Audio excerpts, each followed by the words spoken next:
How to fix the SugarWOD app not working. Hey guys, in this tutorial, I'm going to show you how you can fix this app if it's not working. So the first thing you're going to have to do is simply go ahead and open up the app and see if you're able to log into your account. But if you're not, then you can check your Wi-Fi connection to see if that's working. The next step is to check your Play Store. So just go ahead and search for SugarWOD and you'll find the application right here. If you see an update button instead of open, just make sure to update the app to its latest version. And finally, you can long press on the app and go to the I button to open up its info.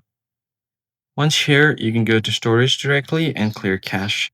Try to clear data as well, but remind you that it's gonna log you out of your account and you're gonna have to sign in back again. Then you can just go ahead and go to permissions and make sure all of the permissions are allowed for the app to run smoothly. And finally, you can go to battery and make sure it's set to optimize or unrestricted. Now you can just go ahead and restart your device and see if the app works. That's it for this video, guys. I hope it was helpful. I'll see you on the next one.